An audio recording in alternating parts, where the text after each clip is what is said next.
What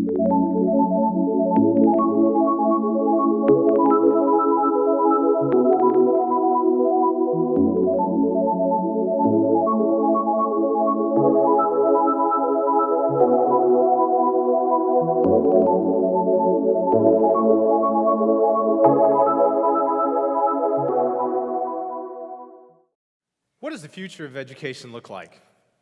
At Matchbook Learning, we dream of designing the future of education. But where do you start? We would argue that you would start at the very bottom. The very worst performing public schools in our country that are serving our most desperate children. And why start there? If we don't design a system that meets the needs of those children, we'll never have a future education system that meets the needs of all children. But what does the bottom look like? Brenda Scott is a K-8 school in Detroit, Michigan. If you were to visit this school, you'd immediately be impressed by the architecture. Amazing, impressive, expansive, modern. But the building doesn't tell the whole story. You see, last year before we arrived, out of 832 students, only 7 were proficient in either reading or math. 7. Now, if you think I'm over-dramatizing the impact of public education and its current state in this country by pulling this one example, consider this, that we could have gone to any zip code in America that's in the bottom 25% income-wise, and the chances of those kids getting a college degree by age 25 is just 9%. The number of schools like Brenda Scott that are chronically failing are projected to reach 20,000 in number in just 2 years. And in 2 years, an amazing thing will happen. For the first time in our nation's history, we'll adopt a single set of national education standards called the Common Core. And these Common Core standards will be benchmarked to the very best in the world, to education systems like Singapore and South Korea, Finland. And what do you think is going to happen to the number of chronically failing schools when we significantly raise the bar on what our kids are expected to learn and to know in order to be internationally competitive? The number of turnaround schools is likely to skyrocket. But these schools in these bottom 25% zip codes are trapped inside cycles of poverty, homelessness, abandonment. Is it fair to ask any school to overcome these gravitational forces? I could show you many images like this one that surround our schools, but that would be an incomplete story. I'd rather show you an image of inside the school. You see, inside the 4 walls, you get a different image. You get hope. You get kids like JALEN, a 5th grader, who dreams of one day becoming a CIA agent. He wants to be a patriot and defend our country. JALEN doesn't know that statistically, he's got a 9% chance of making his dream. So the future of education rests for us on one single question. How do we help JALEN? I don't mean how do we help him in a one-off way. How do we help him systemically so that every JALEN in every zip code not only dreams their dream, but realizes their dream? In order to understand our future, we have to go back to the past.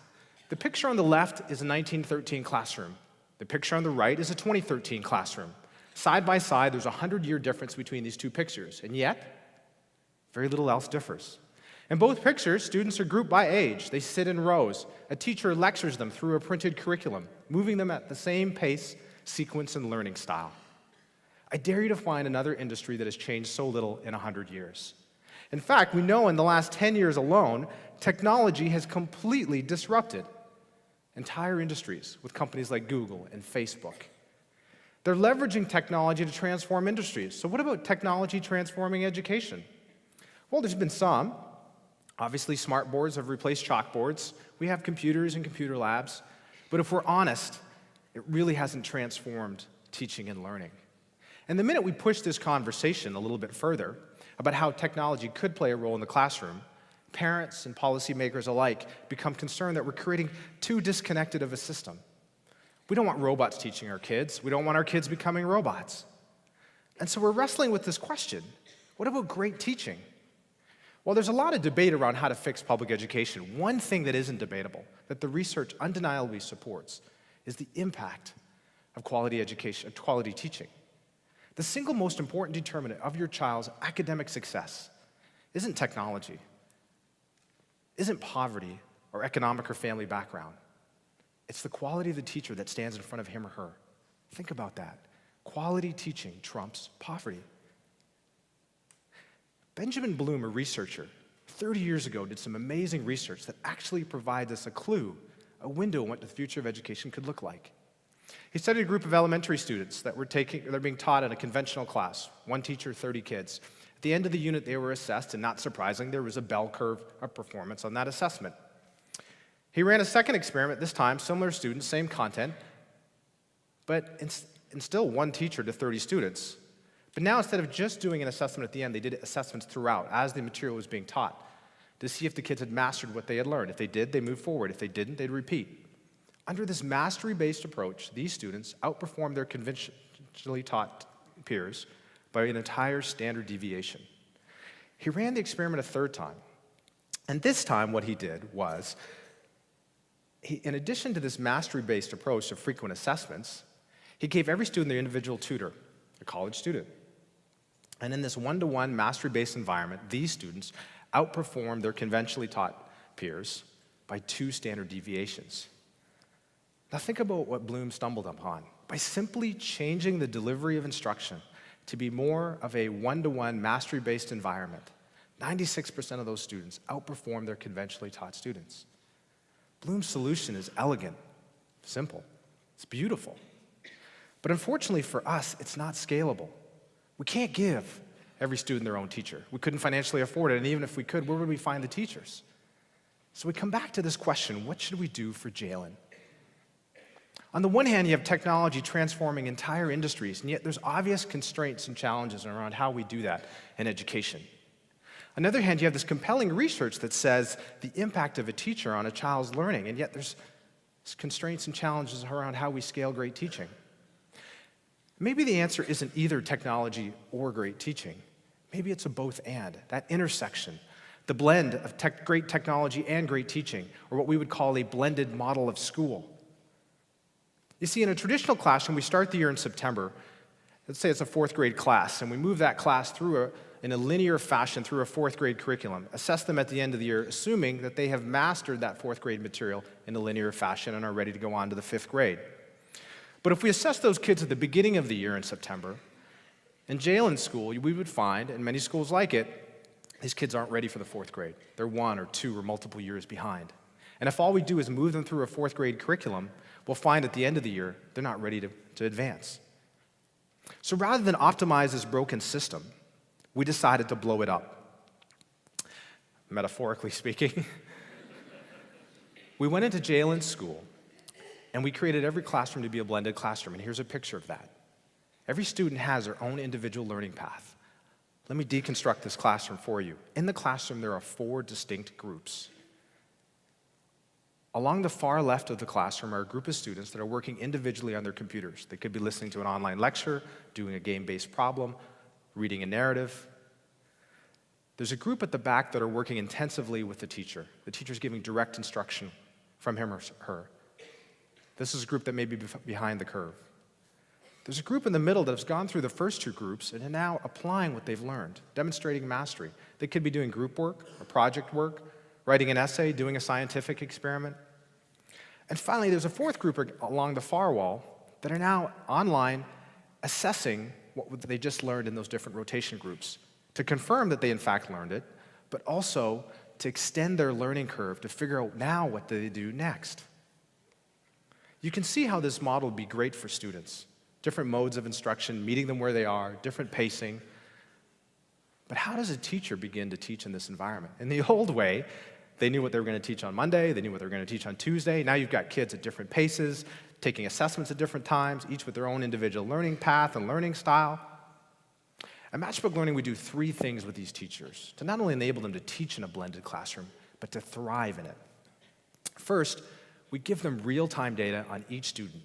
They pull up a dashboard on their computer, and they can see every student plotted, both on their current performance and on their year-to-date performance.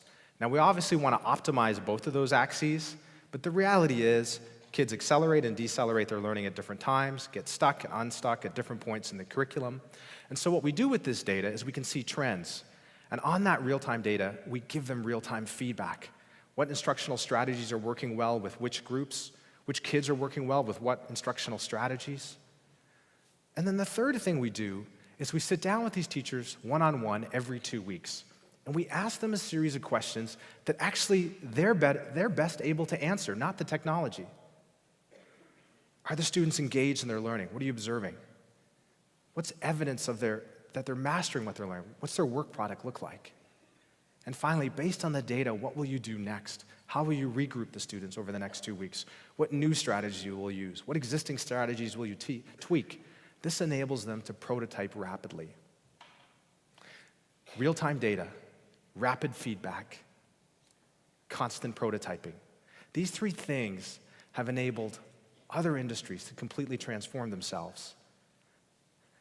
And this combination of daily feedback and bi-weekly sit-downs enables us to coach and mentor teachers over 100 times individually in a given school year. You'd have to be a professional athlete or a Hollywood actor to get that kind of coaching in your career. But that's where we're elevating the profession of teaching. That's how we take ordinary teachers and make them extraordinary. See, our hope is that in September, at the beginning of the school year, if we start these kids not at their age or grade level, but where they actually are academically, and move them through individual learning paths within small groups, within classrooms led by a teacher in a blended environment, we can see by June that some of these kids would make a year's worth of growth, some 2, some even 3. And let's face it, if these schools are that far behind, they have to make this kind of growth if they're ever going to catch up.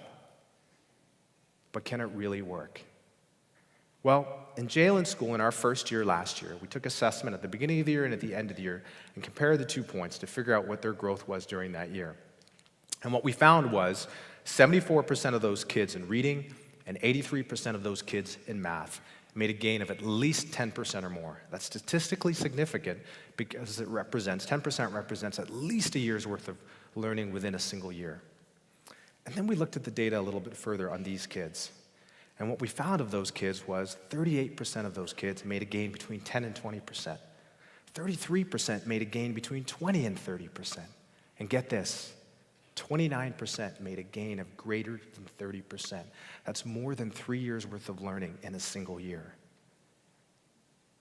We wanted to bring the very best in blended school turnaround design to the very worst schools to create a powerful proof point at the very bottom that would serve as a proof point not only for the school and its community, but for the city, the state, and maybe even the nation. Our inspiration for this was Chuck Yeager.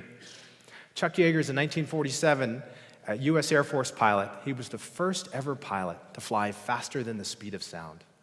Prior to him, no one had ever broken the sound barrier.